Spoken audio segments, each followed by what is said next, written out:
tonight's cover story, hate crime. There's one type that's on the rise here in Chicago, and the victims are often reluctant to go to police. WGN's Tom Negovit has one-man story of an attack on the L and how the law is fighting back.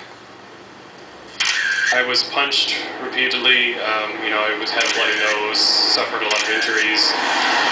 When we got to the Argyle stop, we all spilled off onto the platform. I was punched more on the platform. At that point, I did the only thing I could think of to get them to stop, which was to smear my blood on their faces. Daniel smeared his own blood on his attackers January 10th, then told them he was HIV positive.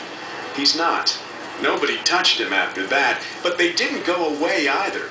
Police say 3 men were still yelling anti-gay slurs when they were arrested, charged first with misdemeanor battery, later upgraded to felony hate crime.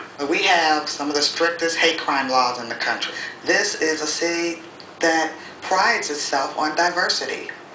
However, we still have a few people that go to the extreme to express their hatred. More than a few, but the statistics can be deceptive. According to Chicago police, the number of gay bashings, attacks based on sexual orientation, was down sharply last year from the year before, from 26 in 2007 to 18 in 2008.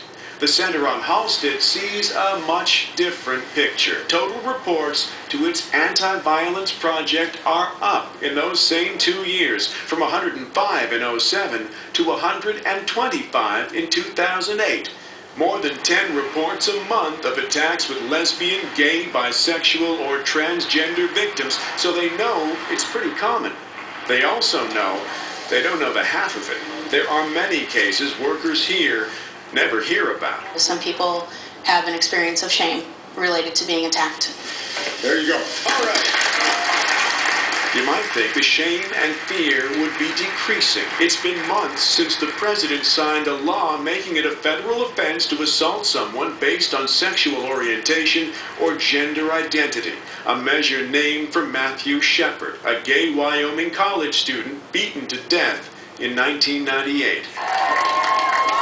It might seem that acceptance is at a historic high, but science suggests the opposite, that the more mainstream exposure gays and lesbians get, the more violence against them increases.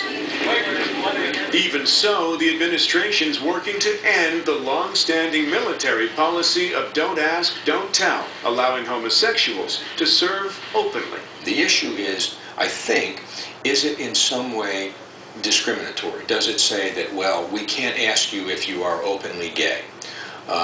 And is that discriminatory to people who may want to join the military who are openly gay? Openly gay, like Daniel Huff, discriminated against on the L, and he says, for most of his life. Still recovering from the wounds he suffered in that January attack, but grateful. Well, I'm certainly grateful that the state's attorney's office and the Chicago Police Department went back and looked at the case, reviewed the evidence, and upgraded the charges to hate crimes, because that's what it was. You can't call someone a then beat them up, and because of their sexuality or their sexual orientation, and think that it's okay. You look at the national statistics and you find that almost 10% of gay bashing victims are actually straight. In those cases, the attack still falls under the hate crime law because the attack was motivated by hate. Places like Chicago's Center on Halsted just want all victims to come forward, whether they're out or not. And we're posting some information actually right now on how to do that confidentially on our website at WGNTV.com. I'm just in the process of putting all this online so people will know where to go. Head on back and finish her up. Thanks for this. Will do.